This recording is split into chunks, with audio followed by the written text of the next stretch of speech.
जय हिंद दोस्तों, मैं कृष्णा कुमार आप लोग को स्वागत करता हूं state exam by Rahul Kumar our channel पर। अगर मेरा वीडियो आप लोग को अच्छा लगे तो चैनल को सब्सक्राइब और वीडियो को लाइक ज़रूर कीजिएगा।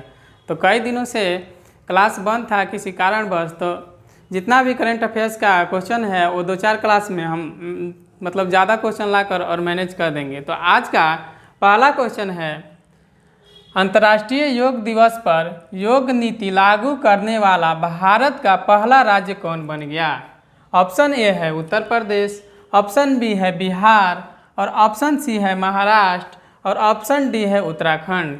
तो इसका जो सही जवाब है वो ऑप्शन डी उत्तराखंड है। उत्तराखंड योग नीति लागू करने वाला पहला राज्य बन गया है। उत्तराखंड के बारे में देख लेते हैं हम लोग। उत्तराखंड का गठन 9 नवंबर 2000 को हुआ था। 9 नवंबर 2000 को हुआ था और उत्तराखंड के मुख्यमंत्री कौन है? तो पुष्कर सिंह धामी हैं। इसके बाद राज्यपाल कौन है? तो गुरमीत सिंह हैं। इसके बाद विधानसभा सीट कितनी है? तो 70 हैं। इसके बाद राज्यसभा सीट कितनी है? तो 5 है और लोकसभा सीट 3 है और राजकीय पशु कस्तूरी मृग है। अंतर्राष्ट्रीय योग दिवस कब मनाया जाता है? तो 21 जून को। और 2025 का क्या थीम है? तो एक पृथ्वी एक स्वास्थ्य के लिए योग। एक पृथ्वी एक स्वास्थ्य के लिए योग। इसके बाद अगला क्वेश्चन पर आते हैं। अगला क्वेश्चन है, किस देश ने भ्रष्टाचार से लड़ने के लिए डिएला नामक दुनिया का पहला AI जनित मंत्री नियुक्त किया है? ऑप्शन है A Australia, option B Albania और ऑप्शन सी जापान और ऑप्शन डी डेनमार्क है। तो इसका जो सही जवाब है वो ऑप्शन बी अल्बानिया है। अल्बानिया की राजधानी कहाँ है? तो तिराना है। इसके बाद अगला क्वेश्चन है, अल्बानिया की राजधानी तिराना और मुद्रा क्या है? अल्बानियाई लेख है। इसके बाद प्रधानमंत्री कौन है? तो एडी रामा हैं। इसके बाद अगला क्वेश्चन पर आते हैं। अगला क्वेश्चन है, किस राज्य में भारत का सबसे बड़ा हरित अमोनिया प्रोजेक्ट विकसित किया जाएगा? ऑप्शन है मध्य प्रदेश, उड़ीसा, बिहार, हरियाणा। इसका जो सही जवाब है वो ऑप्शन बी उड़ीसा है। उड़ीसा के मुख्यमंत्री कौन हैं? तो मोहन चरण मांझी हैं।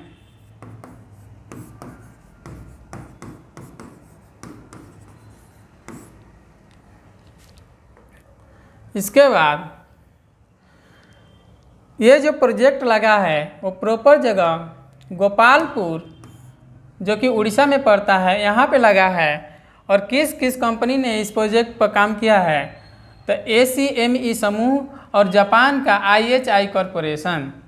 इसके बाद उत्पादन, इस कंपनी कितना उत्पादन करेगी साल में? तो 0.4 मिलियन टन हरित अमोनिया बनाएगी। इसके बाद मुख्यमंत्री मोहन चरण मांझी हैं, राज्यपाल डॉक्टर हरि बाबू हैं। अगला क्वेश्चन पर आते हैं। अगला क्वेश्चन है, जलवायु परिवर्तन प्रदर्शन सूचकांक 2025 में भारत को कौन सा स्थान मिला हुआ है? ऑप्शन ए है 9, 10, 11 और 12। इसका जो सही जवाब है, जलवायु परिवर्तन प्रदर्शन सूचकांक में भारत को 10वां स्थान मिला है। पहला, दूसरा और तीसरा इस पे कोई भी देश नहीं है। चौथा स्थान पे डेनमार्क है और 5वां स्थान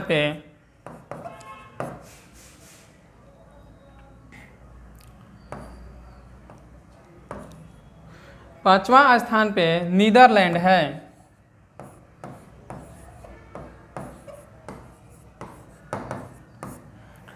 और 6ठा स्थान पे UK है। इसके बाद जलवायु परिवर्तन प्रदर्शन सूचकांक 2025 CCPI climate change performance index CCPI का फुल फॉर्म क्या है? तो क्लाइमेट चेंज परफॉर्मेंस इंडेक्स है, इसको जारी करने वाली, इसको जो जलवायु परिवर्तन प्रदर्शन सूचकांक है, इसको 3 संस्था मिलकर जारी करती है। पहला है जर्मन वॉच और दूसरा है न्यू क्लाइमेट इंस्टीट्यूट, इसके बाद तीसरा है क्लाइमेट एक्शन नेटवर्क। तो ये तीनों संस्थाएं मिलकर इस इंडेक्स को जारी करती है, जिसमें कि चौथा स्थान हमने बताया डेनमार्क, 5वां स्थान नीदरलैंड और 6वां स्थान यूके का और 10वां स्थान जो है हमारा प्यारा भारत का है। इसके बाद अगला क्वेश्चन पर आते हैं, हाल ही में विश्व ओजोन दिवस कब मनाया गया है? ऑप्शन ए है 5 सितंबर, 8 सितंबर, 16 सितंबर और 14 सितंबर।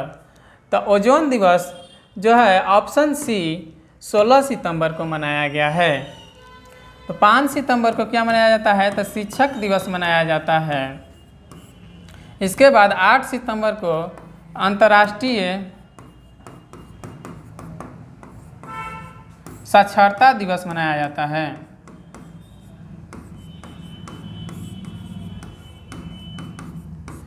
इसके बाद 16 सितंबर पता हो गया ओजोन दिवस। इसके बाद 14 सितंबर को हिंदी दिवस मनाया जाता है।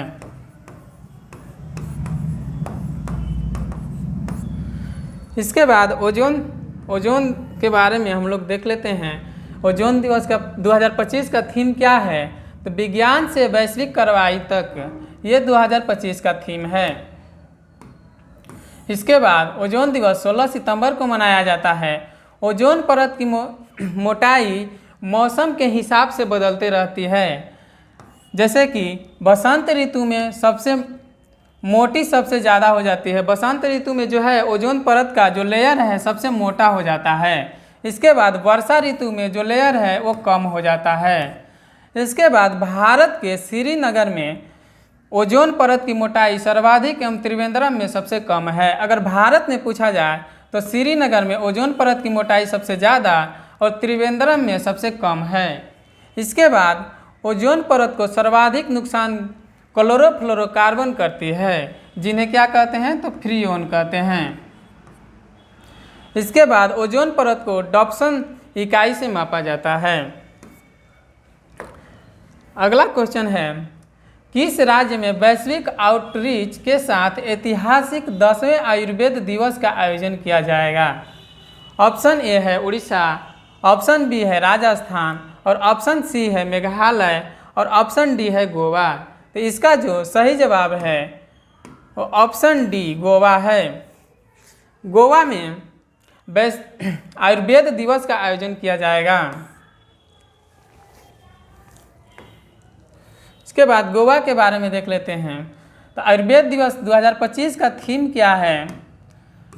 लोगों और ग्रह के लिए आयुर्वेद। 2025 का थीम है लोगों और ग्रह के लिए आयुर्वेद। होस्ट कौन कर रहा है? तो गोवा कर रहा है। आयोजन किसके द्वारा किया जाता है? तो अखिल भारतीय आयुर्वेद संस्थान द्वारा किया जाता है। इसके बाद गोवा राज्य का गठन कब हुआ? तो 30 मई 1987 को। और मोपा एयरपोर्ट कहाँ पे है? तो गोवा में ही है। विधानसभा सीट 40 है। इसके बाद गोवा में लोकसभा सीट 2 है और राज्यसभा सीट 1 है। मुख्यमंत्री कौन हैं गोवा के? तो प्रमोद सावंत हैं। इसके बाद राज्यपाल कौन है? तो अशोक जगपति राजू हैं। राजधानी तो पणजी सबको याद है। इसके बाद अगला क्वेश्चन पर आते हैं, किसे भारत के 15वें उपराष्ट्रपति सीपी राधाकृष्ण का सचिव नियुक्त किया गया है? ऑप्शन ए है अमित खरे, ऑप्शन बी है अजय सेठ, ऑप्शन सी है तपन कुमार और ऑप्शन डी है पराग जैन। इसका जो सही जवाब है वो ऑप्शन ए है अमित खरे है। अमित खरे को उपराष्ट्रपति का सचिव नियुक्त किया गया है। अजय सेठ ये वित्त सचिव हैं। इसके बाद तपन कुमार आईबी के प्रमुख हैं।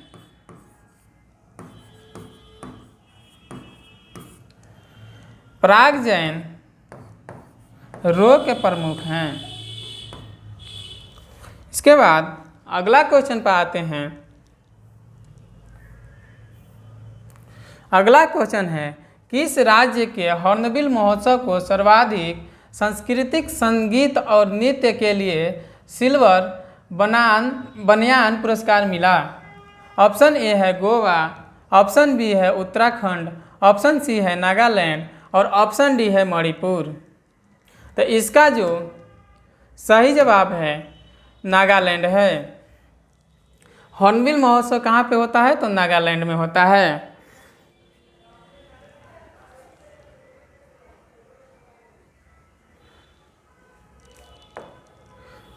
नागालैंड के बारे में कुछ जानकारी है, देख लेते हैं। नागालैंड राज्य का गठन कब हुआ था? तो 1 दिसंबर 1963 को। मुख्यमंत्री कौन है? तो नेफ्यू रियो हैं। राज्यपाल कौन है? अजय कुमार भल्ला हैं। और उच्च न्यायालय जो है नागालैंड का कहाँ है? तो गुवाहाटी में है। और हॉर्नबिल को त्योहारों का त्योहार कहा जाता है। इसके बाद अगला क्वेश्चन पाते हैं। अगला क्वेश्चन है, किस टीम ने 2025 में आयोजित दिलीप ट्रॉफी के 62वें संस्करण का खिताब जीता है? ऑप्शन ए है सेंट्रल जोन, ऑप्शन बी है वेस्ट जोन, ऑप्शन सी है नॉर्थ ईस्ट जोन और ऑप्शन डी है साउथ जोन। तो इसका जो सही जवाब है वो ऑप्शन ए सेंट्रल जोन है। सेंट्रल जोन ने साउथ जोन को 6 विकेट से हराया है।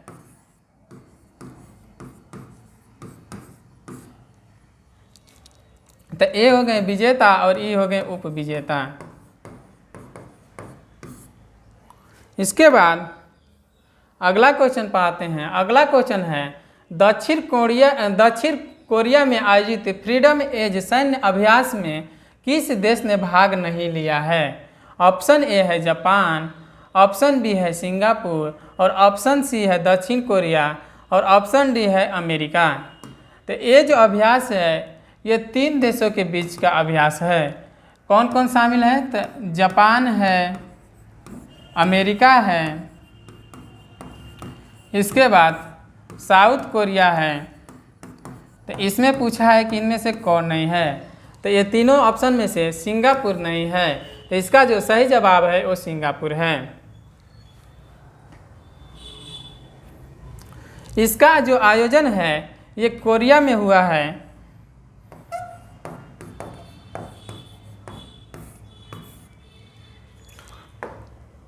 अगला क्वेश्चन है, पीएम मोदी ने बिहार में कोसी मेची अंतर्राज्यीय नदी संपर्क परियोजना के पहले चरण आधारशिला रखी। इससे किन जिलों को लाभ होगा? इसका जो ऑप्शन ए है अररिया, पूर्णिया, किशनगंज और कटिहार।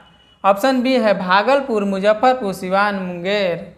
ऑप्शन सी है पटना, हाजीपुर, रांची, दरभंगा और ऑप्शन डी है दरभंगा, मोतिहारी, पश्चिमी चंपारण, बेगूसराय। इसका जो सही जवाब है वो ऑप्शन ए अररिया, पूर्णिया, किशनगंज और कटिहार जिलों को कोसी मेची परियोजना से लाभ होगा।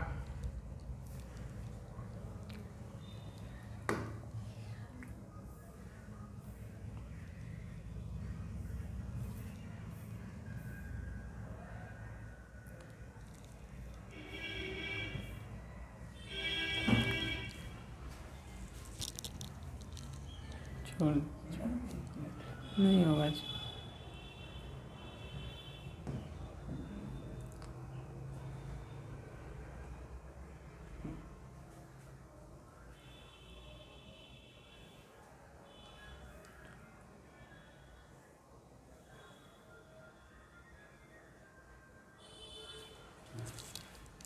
ये जो परियोजना है इसकी कुल लंबाई 117.5 किलोमीटर है।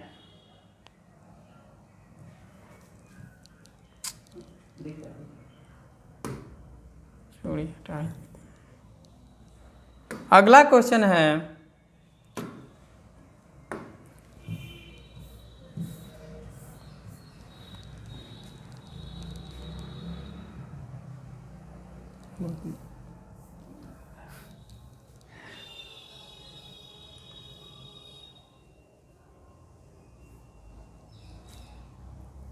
छोड़ दिखाई दे रहा था।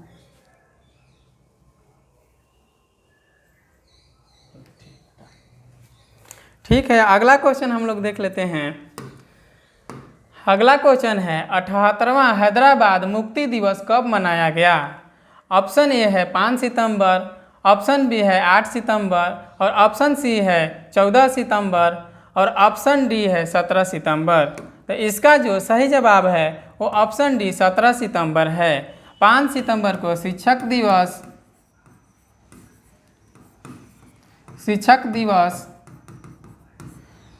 और 8 सितंबर को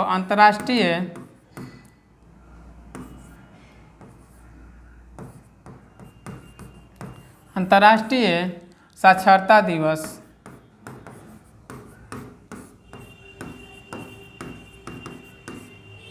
इसके बाद 14 सितंबर को हिंदी दिवस मनाते हैं। इसके बाद अगला क्वेश्चन पर आते हैं। अगला क्वेश्चन है किस राज्य में जीआई टैग वाली स्थानीय फसल को बढ़ावा देने के लिए सिरा रा खोंग हथेई मिर्च महोत्सव आयोजित किया गया? ऑप्शन ए है मध्य प्रदेश, ऑप्शन बी है मणिपुर, ऑप्शन सी है बिहार और ऑप्शन डी है नागालैंड। तो इसका जो सही जवाब है वो ऑप्शन बी मणिपुर है। मणिपुर के सिरा खोइंग गांव में इसका आयोजन किया जाता है। तो यही है सिरानखोई हथेई मिर्च जो कि देख रहे हैं फिगर में। इसके बाद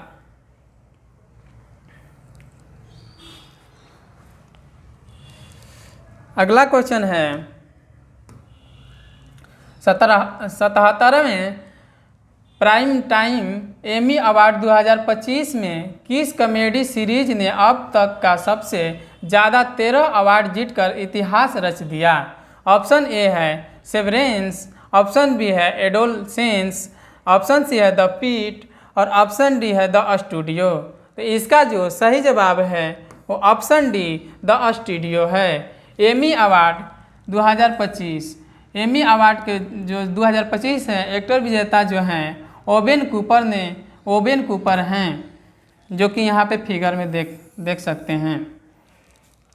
इसके बाद लास्ट क्वेश्चन है किसे संयुक्त राष्ट्र महिला की कार्यकारी निदेशक नियुक्त किया गया है? ऑप्शन ए है नागोजी अंकोजी, इसके बाद ऑप्शन बी है क्रिस्टी कोबेट्री, ऑप्शन सी है एंजेला मर्केल और ऑप्शन डी है सीमा सामी बहोस। तो इसका जो सही जवाब है वो ऑप्शन डी सीमा सामी बहोस है।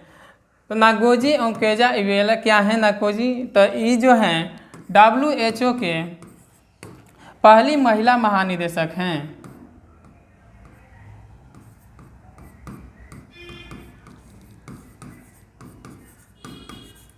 इसके बाद क्रिस्टी कोबेट्री क्या हैं? तो ये जो ओलंपिक अंतर्राष्ट्रीय